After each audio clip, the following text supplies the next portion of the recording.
Hello, everybody. Welcome. Thank you for joining us this afternoon. My name is David Cope. I'm Head of Sustainability at the Duchy of Cornwall Estate. I'm delighted to be chairing this session today on behalf of the Future Homes Hub. I'd like to thank them for organising it. I'd like to thank Ed and Richard, but in particular, I'd like to thank Chandani for making all of this happen today. So really appreciate that.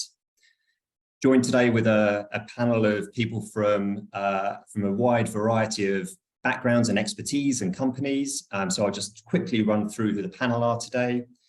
First off, we've got Dr. Thais Martins, who's an ecological consultant who works with the Duchy of Cornwall.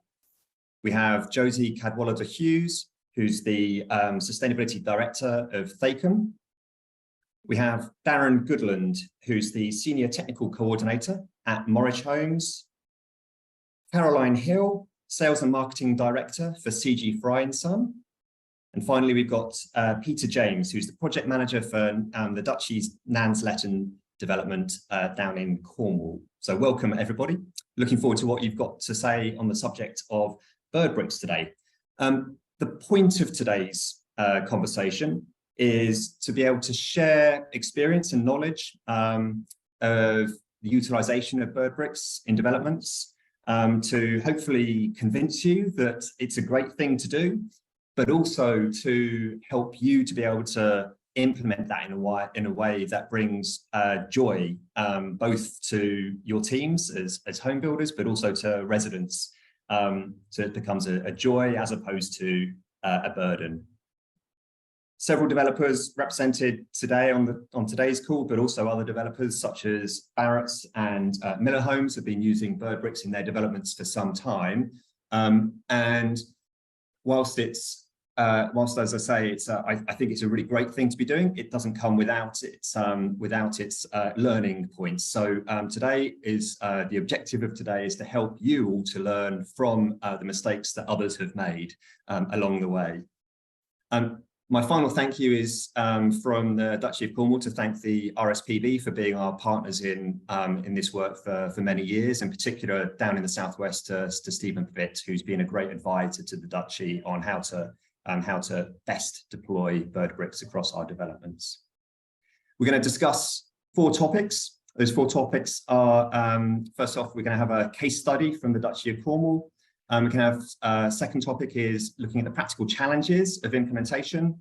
Then the third is going to be about thinking about residents and the response from residents through sales and marketing, and also post-occupancy. And then finally, we're going to talk about sort of wider conditions for success.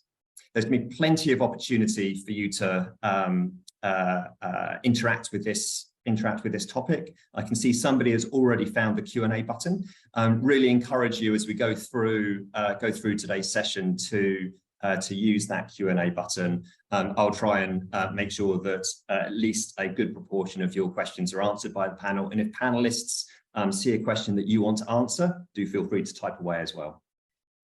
So without further ado, I'm going to introduce Dr. Thais Martins, who's going to give us a short presentation on her experience of having worked with the Duchy of Cornwall. Thais, can I hand over to you?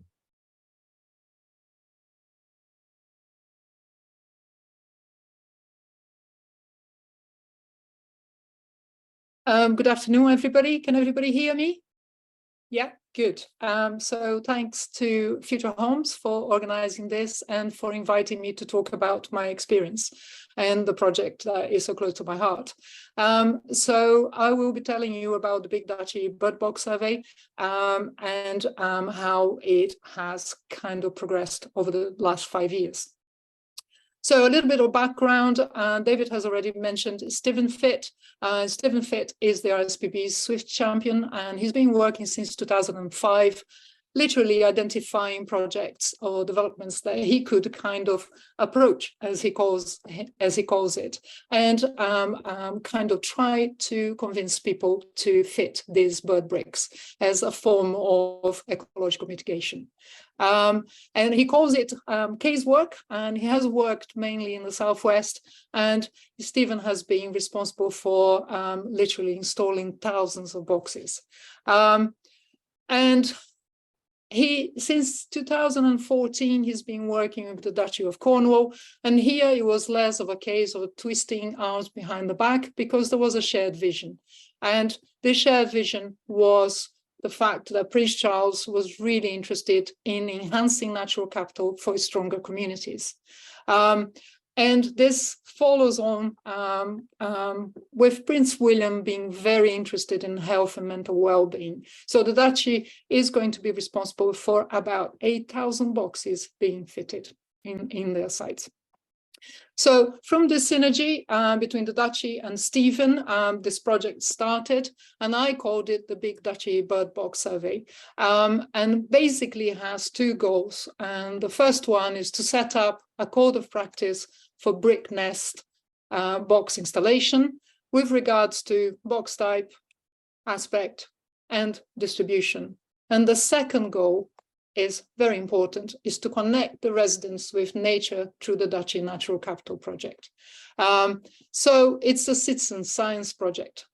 And it has its challenges, because obviously I need to get data from the residents and I need them to be enthusiastic about it. And the data that I need is the date they saw a bird entering the box, the species, the address of that box, and the position of the box on the house. So, okay, so just a little bit more about the project. I've been working on 4 sites, 3 in Cornwall, Nansleden, which is still ongoing and is going to go on for another 30 years, I think. Trugano Hill was finished in 2016. Truro, Trevedel Real, it's called, and it finished in 2019. And then the last site is in Dorset, it's Poundbury, and it's still ongoing, but it's very close to completion. So challenges again, hundreds of houses on the plans, now over 1,000 boxes installed, 4 sites, 4 developers in total, up to 3 developers in some sites. 6 types of boxes being used, and I had to engage residents. So kind of very challenging and very interesting as well. So in terms of solutions, I've been working with the Duchy staff in all 4 sites, and I pester enough people they know. And what I need is to coordinate people to give me plans at the right time, addresses when they are issued. And I have depended on many key people, and thanks to everybody for helping me. And then I go and I carry out a survey in mid-May to collect data in situ. So basically I've got the plans, some plans have the boxes, some others don't. And I go in there, I find the boxes, I find which aspect they have. I also find where the boxes are in relation to the front door, because this is all data that the residents will feed back to me later. And I talk to key residents, and it's been very important to find some very interesting residents and interested. So in terms of solutions, one of the things I did do was I created a Facebook page for the project, and I have kind of been sharing all sorts of things, including educational things about ID and things like what the box types are, for example. And then in May, I open up the Smart Survey, and this is open from May to August, and the residents can literally just follow the link and report any boxes they see to me during this period. And I also, for those that don't use Facebook, I use email distribution lists, which are held by those key residents I mentioned. I don't have the email distribution lists. And in the resident survey, what I asked them to report on is those things I said: date, species, address of the property, and position of the box in relation to the front door. And from 2023, we're also asking for the 3 words, which I think is going to be a game changer, because I, for the first time, have the geographical position of those boxes, which is really interesting. So just a few results for 2022. I'm still compiling data for 2023. Nansleden is still to go. All the others are done. And in terms of number of boxes, we've been collecting data for 5 years. From 2019, here you can see a jump to 2020 because we added Poundbury in the 2nd year. And by the time I finish collating the data for 2023, I think I'm going to have about 1,300 boxes. In terms of occupation rates, they range from 30% to 61% for individual sites, and that's related to the age of the site. So the higher the occupation rate, the older the site usually. In terms of species, we get house sparrows, starlings, house martins, a couple of blue tits on the edge of the sites, and some bees. In terms of numbers, for 2022, we had 97 identified house sparrow nests, 52 starlings, and 52 house martins. And I hasten to add, these are red listed species in the UK. So this is really good stuff. But when I do my survey, there are 363 nest boxes with signs of use, as I call it. And then later on, when the residents engage, they tell me what's using the box, which makes much better data and a better story. So in terms of box type, SW17, blue bars are used boxes and orange bars are not used. So in terms of nest boxes, this is a Swegler box, SW17, and another Swegler, the Cambridge system, and the S-Brick, which is the new kid on the block. And we get SW17 being used much more often than expected by numbers installed. However, when we look at species, and that's where I think it becomes really interesting, house martins love SW1A boxes. And Cambridge system is preferred by starlings. And the other interesting thing is that house martins also prefer to occupy previously unoccupied boxes, and this must be because of parasite load. So the most important thing is to fit as many boxes as possible of all types, because we are catering for species which are choosy. And this is the last result I want to talk about, is about aspect. If you look at the graph, it's exactly the same. Used boxes are in blue and unused are in orange. And you can see that east is favored. So east facing boxes have been now used more often than expected by numbers installed for 2 years in a row. And north have been used less than expected. However, I would say for now, just keep fitting boxes facing all directions, because we are monitoring. And by the time I finish this project, I'll be able to tell you more certainly what to do and what not to do. So that's it. That's it from me. I'll pass it on to the panel now. We haven't had Swifts yet, which is really disappointing, but I am hoping that soon we'll have them. Thank you very much. Brilliant. Thank you so much. And you've preempted the first set of questions that have come in. Please, people, do use the Q&A button. 2 people have come in and gone, any Swifts? Why no Swifts? So is it possible, could you explain a little bit more about why you think maybe it's just sort of your gut instinct as opposed to based on the evidence, but why you think the species that we've got in those boxes have been using them, and maybe why there have been no Swifts yet? Well, we believe, Stephen and I, is that basically it takes a while for Swifts to find the boxes. These are new houses. They are not areas that Swifts have been used before. We have spotted Swifts in Truro Real, in Truro, in Sledden, and also in Poundbury. They will find them, but they take time. And I think we believe that it will be the sparrows that will bring them down, because sparrows chat a lot, and I think Swifts are quite queued up to that chatter. So hopefully next year, I live in hope, we will have some Swifts. Excellent, thank you. I hope so too. Actually, that's a really good point to maybe bring Josie into the conversation as well. I'd be really interested in your sort of motivation for having deployed bird bricks at Thakeham Homes, and also I'd be interested in your views of how this sort of how this intent to provide homes for birds connects to wider biodiversity and nature enhancements on your developments. Yeah, thank you. And it's great to see some of that evidence come out. It's just such an amazing survey, and I've jotted down loads of things that I've already learned from that. So yeah, at Thakeham, when I joined nearly 4 years ago, you know, when you kind of, you go through the filing system and see what you can dig out, see what they've looked at before. And it was hedgehogs for them. And it was, you know, that was their first example of a sustainability initiative. And I think quite often it is a species that brings you in to start looking at sustainability.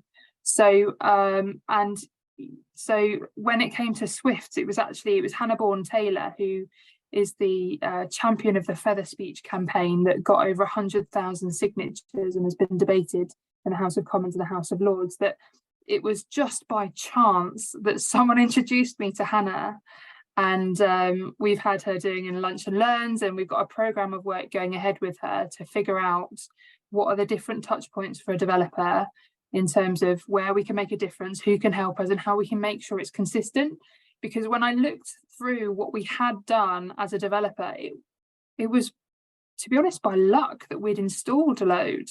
You know, we've worked with some great ecology consultants. We're in areas where they've clearly been spotted. And what we want to do is try and make that way more consistent, because, you know, you said there's that 30 to 60% occupancy rate, and actually they've still got to wait. You've got to wait a couple of years for them to find them. That's that need to almost feel like you're over delivering these Swift boxes, because we're not at capacity. You know, we've lost, correct me if this isn't right, but 11,000 breeding pairs in the last 3 years since 2020. And that's just you know, I heard that from Hannah and I was just so shocked at that decline and those numbers. And when you think of species like hedgehogs or like swifts are what my granddad would have seen on such a regular basis, and yet I don't. And I know that my cousins won't. And because they're such integral species and creatures that we're used to as part of our culture, as part of our everyday lives, that, you know, they come really close to our homes, that when our homes are almost responsible for giving them their nesting habitats, it just, you know, it's such a great and easy way for getting people closer to nature and bringing nature closer to them. So the motivation for us is, we believe that you need to be able to be close to nature to love it, and therefore to protect it. And then, you know, if I can get internal staff, for example, our employees interested in hedgehogs, then I can get them interested in, you know, invertebrates. If I can get them interested in swifts, I can get them interested in pollinators, and, you know, that I can start talking about those interconnected ones, are the ones that are harder to talk about otherwise. So that's the motivator for us, and it all came from listening to Hannah Bourne-Taylor. If anyone's not seen the feather speech, the kind of the thing that launched that campaign, go and watch it, get in touch with her, get her talking to your ecologists, and you know, that you find those people that are super passionate about a species and spread that. Because the amount of stories I've heard from people inside of our business after speaking to Hannah is just, you know, it's priceless. Those conversations are priceless for making changes inside a house builder or a developer. That's sort of a sort of passion that comes through from you is really, I think, at the heart of this. The enthusiasm for being able to live alongside nature, I think, is a big motivator for why we want to see more of this. We'll come back to that topic. There's a couple of questions that I just wanted to address, either Josie or to you, Tace, that have come up in the Q&A chat. So one common question is, have we been trying to use swift callers to try to draw in swifts? And another question that's come up is there any sort of competition between the different species for use of these sites? Potentially are sparrows like bossing out the swifts so that they're not nesting in there? Well, we haven't had swifts yet, but I know that there is no bossing around with house martins and sparrows.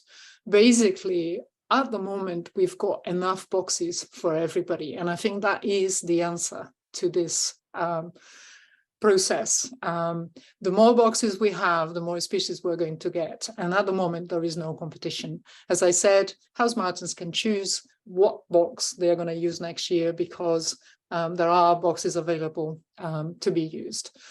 So I believe, And that's why I pointed out that house sparrows, starlings, and house martins are also red listed, that this exercise is for everybody. I am a very keen swift person. I did my PhD on them. However, I now see that so many other species are declining. We need to cater for them all, I think. So that's my position. And I do believe that sparrows will bring the swifts down to the boxes. So there you go. Thank you. Thanks very much. Josie, anything to add on any of those points or any other questions that you've seen in the chat? Yeah, I totally agree. So there are 4 red listed cavity nesting birds. So the ones that would have traditionally nested in our houses alongside us. So, you know, yes, there's swift specific bricks, but making sure that there is that mix available, different types. I hadn't quite realised the impact of that until I saw your graph. All of the ones that we've done have been integrated, although we've got a planning application that's just been approved where there's more of a mix. So there's a couple of external like house martin cups and like a terrace of bird bricks, of bird boxes that are externally mounted, and there's some variation that's been built into that by our ecologist. So I hadn't quite realised how important that was. So that's great. So yes, we do it integrated ones. Almost predominantly, you know, at the moment, because where we've been building in areas where, I know we'll get onto the practical stuff, but there's been planning reasons why we've done integrated ones. But actually, if we've got a good reason to have to broaden that out, then we can go ahead and do that. That's a brilliant sort of bridge across to the moving on to the next topic. I'll just say for people who have posed questions in the Q&A and we've not directly addressed them, I'll encourage my colleagues on the panel to type answers as we go through as well. But I'm going to move us on to the second topic that we're going to be going through, which is about the practicalities of implementing bird bricks across an estate. So I'm going to draw Peter into this conversation to start with. And Peter, this is maybe a slightly unfair question. We've heard lots of really good stuff so far. What I'd be really interested in hearing from you is what mistakes did we make along the way? How did we learn those lessons? How were they overcome at the time? Okay. Good afternoon, everyone, and thanks for the tricky question, David. I think the biggest thing is us humans forgetting. It's the guys forget to put them in, and we're all in a rush to get stuff finished. They tend to be positioned up in a gable end where probably, you know, scaffolders want to take scaffold down and other bits and pieces, and it's quite easy to leave out because it's one brick, and if it's not quite there and someone needs to get a lift up quickly, you know, time moves on, and they're quite easy to leave out.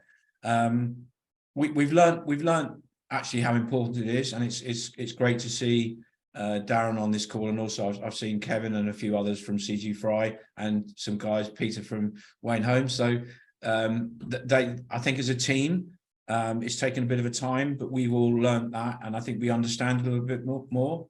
And that's through with working with Stephen and Tyus as well. Is that, you know, actually seeing the survey, and I think that's key. Is when we on site can see the benefit after 3 or 4 years, we probably then, you know, we do spend a bit more time making sure that they go in and making sure the buyers buy them in time, buy the different types, buy the right type, buy the type that we can actually then put in quite easily. I don't want to steal Darren's thunder, but just quickly, you know, we have a type that you can build into render. We've got a type that we can build into brickwork. We've got a type for tile slate hanging that we use here, and for weatherboarding. So we have 4 challenges, as it were, in putting them in. They have slightly different positions. As Ty said, they've got different elevations where they work better. I think we'll cover with Caroline perhaps in sales where we shouldn't put some, you know, that they do make a mess, and that does put people off. So we've learned that a little bit. I saw one question on the Q&A. Has there only been any problems with damp? I think that's getting the detail right. I know at the back where on the brick and the render one, if it's lower down the wall, we have a cavity tray above it, and then we have a damp wrap round up against the insulation. So the answer is you will get a damp problem if you don't build them properly. Darren, is there any more to add on that, do you think, on how you see them, you know, from a technical point of view? Yeah, absolutely, Peter. I suppose there's an arrogance of design. I think we've learned an awful lot over the last 10 years of fitting these things now. Where we started off initially, let's put them on a site layout, put them on a site plan, blobs of different colours. That one goes in there, that one goes in here, without necessarily showing the build guys exactly where they do go on the walls, exactly where they do go in heights and what's appropriate. So that contributes to that missing out. We've also had issues around, well, not dampness. We've refined ours now to 2 of the boxes. The regular 17, I think, has been quite successful, and the new S-brick. So on our latest phase, they're the 2 that we're going to be using along the way. Speaking to the bricklayers on site when I was there last week, and asked them certainly about the S-bricks, and basically said we're not having any issues with these. These are just building in instead of a brick. It's really straightforward, really easy. And certainly when they're positioned up on the gable, they're not so worried about interaction with insulation, because a lot of our roofs are sort of cold roofs and like. So you're dead right. We're putting in cavity trays and wrapping things in damp. And so far, on the latest phase, everything's in place and everything's going well for us. So I think it's been a learning exercise over the last sort of 10 years or so. Brilliant, thank you very much. There's a question that's just come in, and you've touched on this a little bit, but I think the sort of at the heart of this question is trying to get an understanding of practically what have you done, Peter or Darren? What have you done to get those get buy-in from your bricklayers to be able to make sure that they don't forget? Is it about watching over them? Is it about talking to them, as Josie was sort of implying, about here's why we're doing it? What was the practical things that you've done with the teams? Well, so from our point of view, we're now adding them on elevation drawings, so it's clearly delineated exactly what goes in where. We don't provide them with too much information, but we've got the detail of the brick, we've got the dimensions to where they go, and they're finding it a lot easier to put it in from that sort of basis. Yeah, I'd agree with that. We have regular project meetings, David, and you know, we talk about it now. Perhaps you know, we didn't, but they're on the agenda, and we talk about where they can go in, what's the best elevation, any difficulties with them, and it's good to hear, because actually Darren and Morris prefer one type, and I know Kevin and his team prefer another, and Wayne's and their team prefer another. And just as Tyce was saying, that is, I didn't know that, but it's great to see that on a chart and to hear that actually it's the more we put in and the different variety that we put in actually benefits the birds as well, and the species we're getting. So that's great to hear. Thank you. Josie, is there any sort of reflection on what you've heard from Peter and Darren of what might be different in your situation, or what have you done that's similar or different?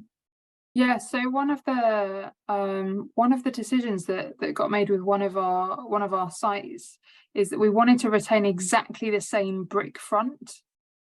I think it's because it was in an AO and B, so area of outstanding natural beauty, that there was that decision was made. So we ended up going for a type of bird brick where we ship our actual bricks that are on our site to the company for them to take the front of the brick off and then apply it to the casing, and then send it back to us, so that when you render it in, it's invisible.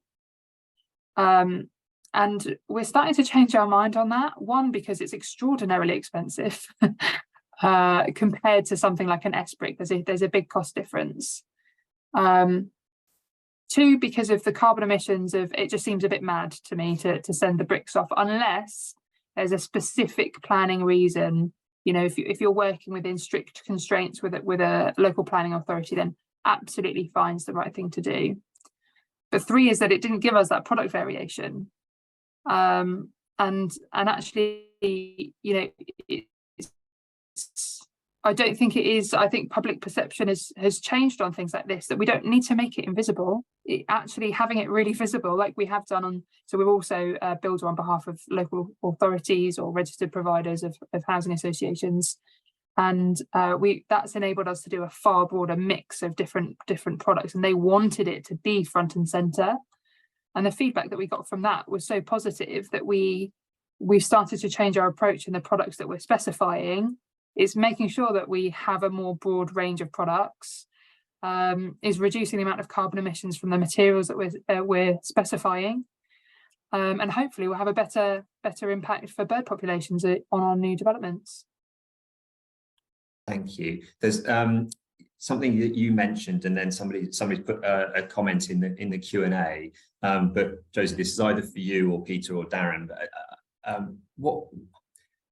Forgive my naivety on this, but what is the additional cost of installing a bird brick in a wall as opposed to just putting up a wall of normal bricks? Well, so the cost difference between the two types, like the two extremes, I guess, of those bricks. If you went for the double Swift brick, where they pay, this includes the delivery of our bricks to them and then the delivery of it back, is around £100, maybe slightly more. And then at the other end, you've got the S brick, which is around £30 to £35. But that doesn't obviously include, which I'll leave Darren and Peter to talk about, is that is still a difference between just putting a brick there. So I'll let you guys talk about your experiences. I think that you can. It's difficult to put a number against it, David. To be honest with you, I'm not dodging the question, but I think Josie's answered it well. It is a sum of money, and a QS will argue that. I would say to a bricklayer, it's part of his job. You know, that if you've got the job and you're building 50 houses for me, you've got to put in 50 bricks, and that's part and parcel. And there may be a sum for that. As again, you want them to do it properly. You know, so you want them to put a damp-proof surround to it. Coming back to your point, Josie, on the bricks, and I know Kevin's asked a question, is that actually when you want it to match the face brick, it does look a bit odd if you don't get it in the right place. So here, when we cut the front of the, we get the slips and we attach it to the box, and I know, but all the developers here do that. So I think it's a bit of mix and match. We don't have too many face brick plots here. They're painted brick, or the render, or the tile hung, or weather hung. I think it just depends where it is. And I take your point. You know, we ought to be celebrating these, not hiding them away. And certainly, I think here now, unfortunately, we will walk around looking at our phones, looking at our feet. Look up it's amazing when you look up what you can see, and actually they're very visible, even in a rendered block when you look up in a gable. I think. Just to echo what Peter said, and actually what I've read online from Kev, we don't pay any extra for the bricklayers to install, so it's only the additional cost of the S brick against the cost of a normal brick. So £34 against 70, 80 pence for a brick, I suppose. So thank you. I just thought it was worth sort of expressing that explicitly, because it can sort of potentially seem like, oh, it's going to cost us to be able to make this happen. There's effort to make it happen, but the actual marginal cost is pretty small by the sounds of it. One final question for this section, if I may. And we talked a little bit about this before, but I'm just interested in that sort of process, the design process part of deciding where you're going to site the bird brick, and what your considerations are about, let's put it here or put it there. And a few of you have touched on this already, but I just want to understand a little bit more in detail about how you manage that process and who makes that final decision. David, from my point of view, that's been very much part of the learning process. And with Stephen, we wouldn't have been able to do it without Stephen. At the end of the day, as Darren said, we started off with blobs. We had a guess, frankly. So what Stephen doesn't know is the elevations, and we've got terraces, so we can't. So we worked through a process with all the design team where we got the elevations, we know where we can put them, and we've got better probably at putting them in there now, and we share those drawings with Stephen, and Stephen goes, well, it's not worth putting it on that, or give that a go, or whatever. We can be quite restrained. At the end of the day, they're not all, we haven't got gables on each side of every house. We've got long terraces. Then I've got commercial buildings like the school behind me here, so we put 20 on there, and then so there has that balance of, they can't go, our ideal is one box for every house we build. Some don't have any, some have quite a few, and the commercial have quite a lot, and then we spread those about. So it's been a balance really of of where we can get them, send those to Stephen, and then he goes, well, actually, actually try and get them there and there. Is that fair, Darren, from your point of view? Absolutely. I think we're averaging about 2 Swift bricks per property now. You're right that Stephen's experience and knowledge and input is invaluable to us, but obviously Stephen can't do that across the whole of the country for everybody. So I know full well that he's had a lot of input into the British standard, which I have written down is 42021 from last year. That we've purchased. So that's going to provide that advice that perhaps we can usually get on tap from Stephen, but now there's in a British standard for us all. Thanks, Darren. That's really good point to make, actually, about how that British standard and the development of that British standard can help others to sort of leapfrog some of the learning and to be able to apply it for themselves. Good. Yes, Thais, you're on mute. Sorry, you're on mute. Sorry, you're on mute. Yes, I am mute. From my point of view, I really like the use of boxes in commercial properties because they tend to be higher. And that's what's going to bring Swifts to sites. And I really like that idea. And obviously, there is also usually with a taller building, there is a clear path out of the nest, which also will help Swifts. So well done, you. Wonderful, good stuff. I'm going to move us on, if that's okay, and take us on to the third topic, which is about responsive residents, responsive customers. So, Caroline, sorry, I've been leaving you sitting there quite quietly through this so far, but I'm really interested to know what the experience is of you and your sales teams, how you sort of talk about, or whether you talk about bird bricks in these houses, and how your customers respond to that positively, negatively, or neutrally. Brilliant.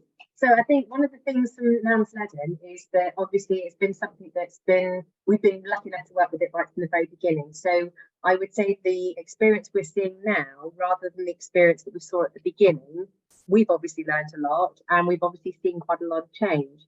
So Nans Ledden is obviously part of something we've done with the Duchy of Cornwall, and we are very much bound by the Design and Community Code. So the bird bricks are actually one part of what we actually do.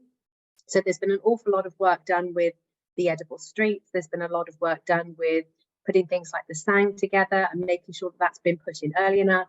Lots of work's been done with the trees, the existing trees, the new trees that have been planted. There's been a lot of work that's gone into the front gardens and the planting, because it's not just about the birds. You need to attract the insects. You need to attract the other things that are going to be able to feed the birds and attract the birds. So it's more about the wildlife than actually what it's like as a community. So I think it's something that we've seen as the development has grown. I think the ones we saw that went in initially, they were empty for a while until maybe our build had moved a bit further away, and maybe they were less disturbed and they were flying around and they could see them.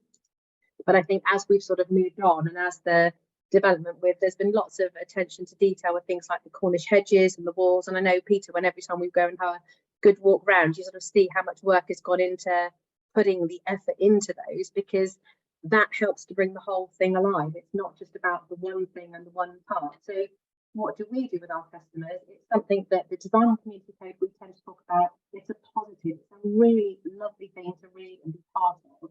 We bring that in as early into the process as we possibly can. So even on first viewing, even on the first appointment, we're talking about it in a positive way to make sure people are aware of the benefits of it. It's not something that is a stick. It's very much, if you want to be part of this and you want to be part of the Nans Ledden community, then this is part of what we really do. We're passionate about it and what we believe in. So I think that that's important. And then when we do get to a point where we do reserve a house for somebody, it's not the first time they've heard about it. It's not, oh, surprise, you've got one of these. As we're walking around the development, we're pointing it out. We're pointing out that it's with the help of the bird bricks that it actually helps to bring the Nans Ledden streets alive. That you are actually seeing birds up there, you are actually seeing birds flying around in the trees that we've been maintaining. And it gives us something nice to be able to talk about, as we do very much from day one. So I think that if it's something that's brought in early enough from the very beginning, and you are really passionate about it, and you believe in it, and you've seen it, we're lucky that some of our some of our site management team and actually some of our sales team actually live on site. That's how much they love it, is they actually live there. So they're able to talk about their own personal experiences. It's not what can be observed, what we've heard, what we've seen. They're living it, they're breathing it. And again, that helps to bring it all very much alive. And I know when I was down there in the summertime, I was actually out in the show home garden, and we were just, you know, doing a recce. We were looking at stuff, and we were in and out. And when we actually looked up, and we did, Peter, for once, we weren't looking at our phones, we were actually looking up into the sky. All of the properties that we could see from the show home all had the bird boxes in them, and all of the ones we could see actually had activity in them, which was amazing. And that was something that when we were able to do viewings, we made sure that we left our doors open and took people out into the garden so that we could actually show them. And there are some negatives. People have come back to us and said, well, you know, they do make a bit of a mess. They do, but it's what you do about it, and it's how you explain it to people. And we have taken people down to properties that we know have had active nesting birds, take them down and show it's not usually that much. And if you just wait until they've actually gone, you go and clear it up. Usually it's only once you have to go and clear it up, but you have actually got the benefit of actually watching this come to life. And when I was talking about the show home earlier, if you stand really quietly, you can actually hear the chatter. There's nothing nicer than hearing birdsong and hearing that live chatter and knowing that your home is going to be part of that. You're part of it, you're part of the community. So I think it is a great talking point, and the children love it. They just absolutely love it. It's really good to hear. Just to say, your sound quality is not as good as it was earlier. So I don't know what's going on there, but there's been a couple of really interesting comments in the Q&A. No. One of the comments was, it's not as much mess as the seagulls. Very true. Very true.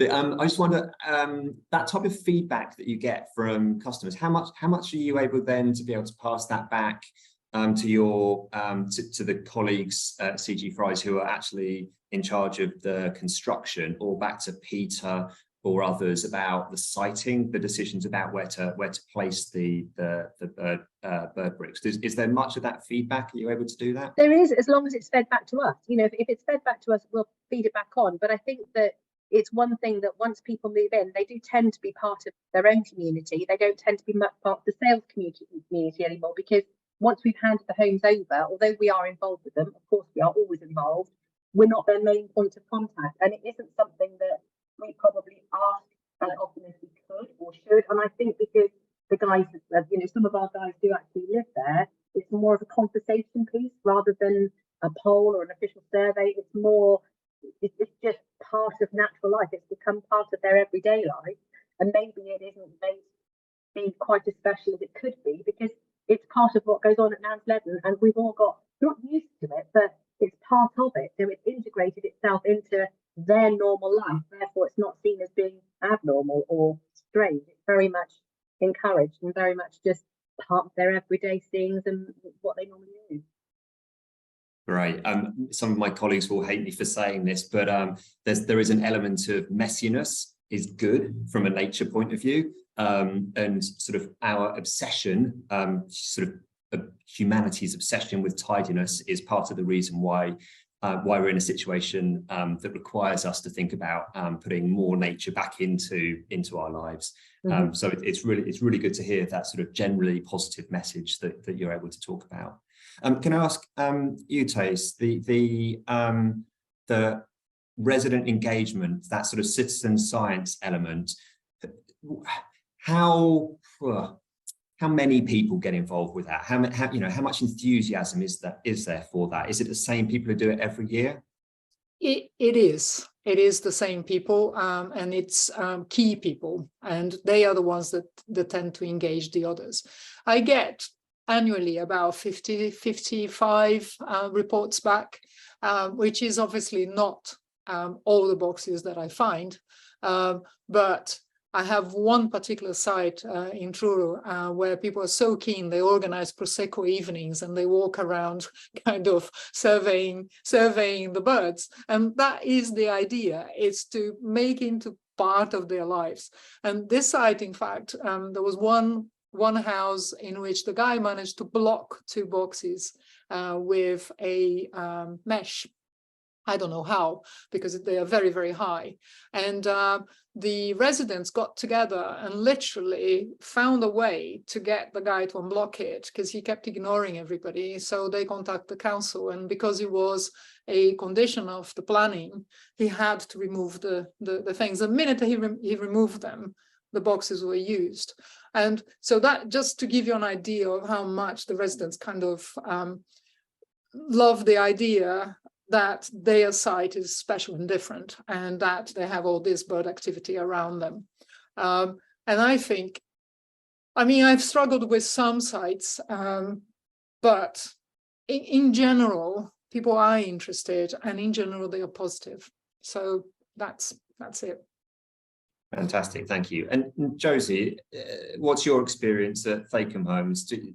Is there a similar sort of trend, or is it maybe? Yeah, I mean, I've asked every single sales manager if they've got any stories, and the fact is it's kind of, normally you don't hear about anything unless it's a bad thing, normally from the sales side. We see Caroline nodding her head.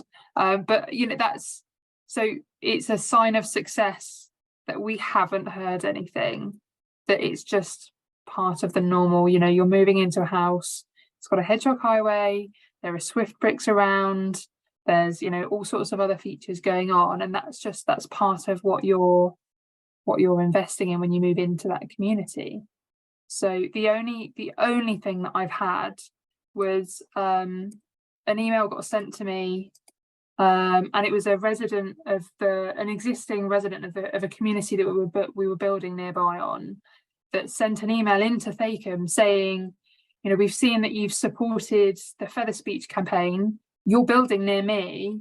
Are you actually putting any in? And I was like, wow, that challenge is fantastic. That's great. It's great for me to hear, and to be able to go back and say, well, yes, actually, there's going to be 35 on this development of these, but there's also this many, you know, standard bird boxes or bat boxes or dormouse boxes. You know, being able to reply to someone that is doing that as a result of a petition, you know, it really drives home the fact that people are passionate about species, like saving species and reversing that decline.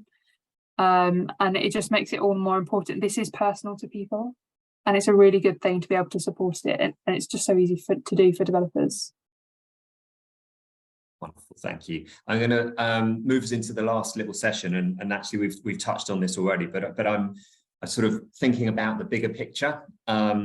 So we've been talking specifically about bird bricks, but I think our conversation has stretched into sort of wider topics of nature across developments. I love what Caroline was talking about in relation to the sort of gardens, and thinking about the Cornish hedges that not every developer in every part of the country is going to apply, but certainly in Dutchy developments down in Cornwall, we're putting in there. But just thinking about that holistic picture.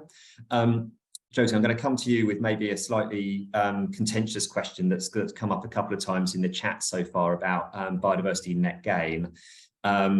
So there was the original question in the chat was, do swift bricks or bird bricks contribute to BNG credits? Somebody else has thankfully already directly answered that to say no, not in there. But I just wonder if you could maybe articulate from your point of view how you see this sort of interaction between BNG on the one hand, whenever it comes in as mandatory, and bird bricks on the other hand.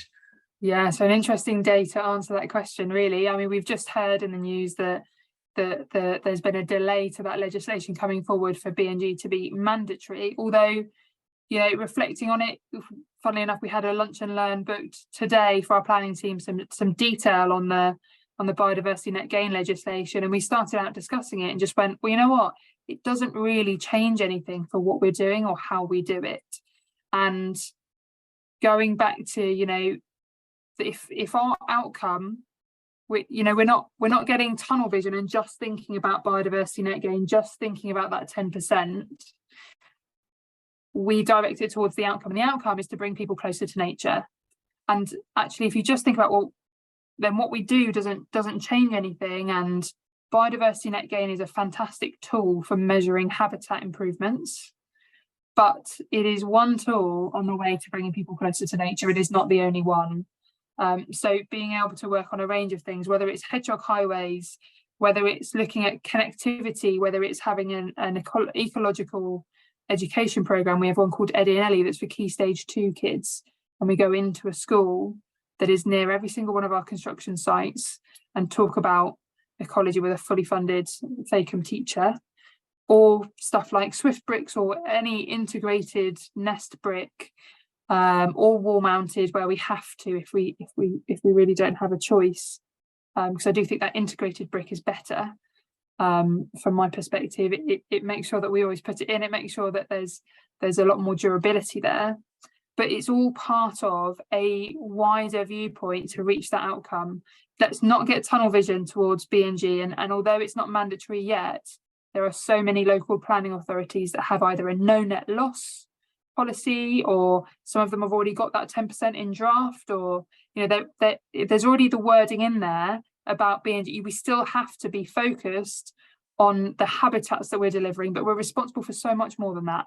So this is but one of them, and it's important to consider all of them, as well as that kind of proximity, the distance between the nest habitat and the foraging habitat, and that actually that's also another important metric that I don't really think we've got to grips with, not within Thakeham anyway, is making sure that, and I know for bee bricks it's a much smaller proximity, and there's far more detail for us to get into to make sure these are well used, as well as when we're talking to our customers, making sure that they're well loved.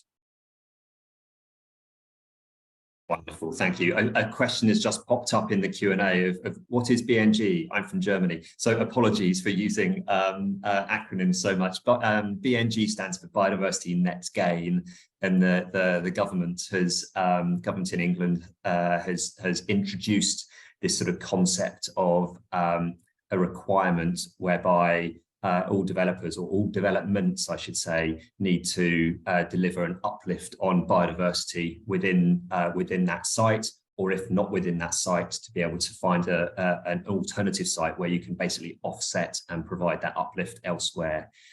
So that's my potted summary of the policy. Peter, can I ask you maybe just to sort of touch on sort of the way that across our sites at the Duchy of Cornwall we think about biodiversity in a wider way, and how integrated those different components are with one another?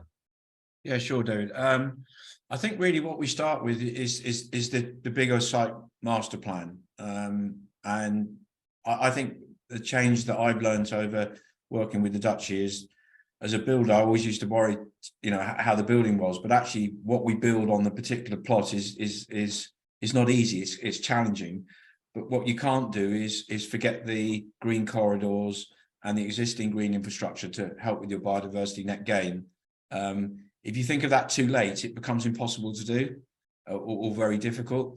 So I think what we've learned to do is to look at the green corridors. We're very lucky here at Nans to have the SANG. And for those, it's suitable alternative natural green space.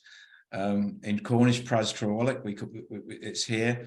And it's looking at those, and Nans in Cornish means wide valley. And I've just been down there today. We've got some super suds ponds going in, which are going to be another really important part of this. And it's joining all these threads together at day one, before we start thinking about where the houses might go, where the services might go, and other bits and pieces. And then making sure that you don't lose those really important bits, because you can interweave. We can move roads around, we can move sewers around. It may be a bit more expensive and it may be a bit harder work, but if you lose that tapestry of the green infrastructure just to make a road straight, or to make it easier with levels for a development, you can very, very quickly lose the magic of the place. And I think Josie's explained that well, and Caroline's explained that. That's what people are expecting now. That's what people want. And so I think it's our job, and I know Kevin's on the call as well. Unfortunately, as project managers, our job is to, okay, we've got these bits that are really important. How can we make the roads? How can we get the sewers? How can we get services adopted? How can we get roads adopted? This is all these other challenges that actually make delivery of what makes a great place a real challenge. and it's getting this through with people like the Future Homes Hub. How can we make sure we can still get roads adopted with less lighting? You know, we got an authority that wants roads lit to a very high lux standard, and then ecologists saying, well, we've got a back corridor there. And, you know, some of these things just don't mesh together. But I think the key really is, David, look at this really at the beginning, when you're looking at the site-wide master plan, and how can you weave roads and other bits and pieces in amongst what's already there. Thank you. Thanks very much. Okay, we're coming towards the end of our time now. So what I'd like to do, just to finish up quickly, not everybody has to do this if you don't have a sort of a direct answer to this, but I'm interested in your different views on what success looks like and how you know you're going to have achieved that success. So who would like to have a crack at that first? I think I'll try. Just following on from what everybody has said, I think that I would find it all to be a success when I am happy about cover for birds within the site as well as outside the site. So all this thing that Josie has been talking about. So it's the green in the area as well. So birds don't like crossing very wide spaces. All is integrated. And I think when I started this project, I noticed, for example, that the nests on the outside, on the edge of the developments were actually being taken much quicker because they are close to areas where there are lots of trees. And the time when everything is green and it's all getting there with the duchy, I think we are going to have, you know, birds everywhere using every single box pretty much. And that for me would be great success. Thank you. Josie. Okay, I've got two because you know, you never know with the first one, right? The first one is that it becomes mandatory that we will have to do it. That would be great because you know, I'd much rather kind of a universal approach. Makes it so much easier for everybody.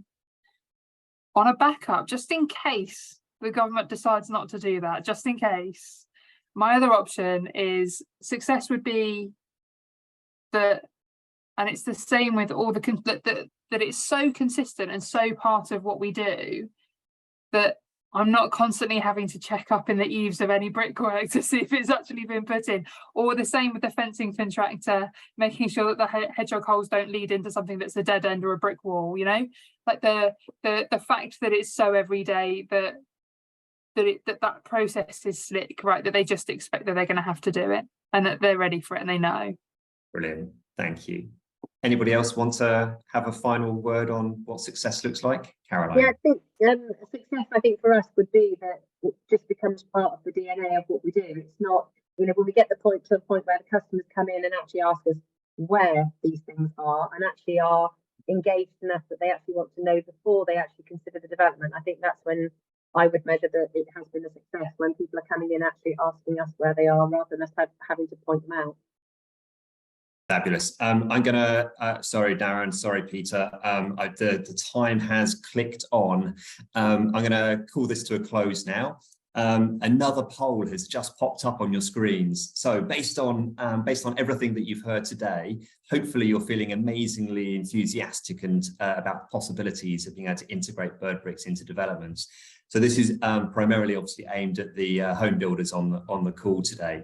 But I'd be really interested in everybody addressing this question. What we're going to do following this, and I loved all of the comments and questions in the chat. We're going to take this away. We're going to have a look at all of this. It's also going to be shared more widely with the Future Homes Hub. And what I hope to be able to see is maybe Josie's number one or number two success coming through on this. I really would love to hear stories from elsewhere across the country of, oh yes, no, of course we're doing that. That is going to be universal in our developments as well. Thanks everybody for your time and attention today. I really appreciate you coming onto this call. Thank you very much to the panelists for sharing all of your knowledge and experience. It's been really informative for me. And again, thank you very much to the Future Homes Hub team, and especially Chandani for making all of this happen today. So thanks everybody, and hopefully we'll speak again soon. Bye. Thank you. Bye.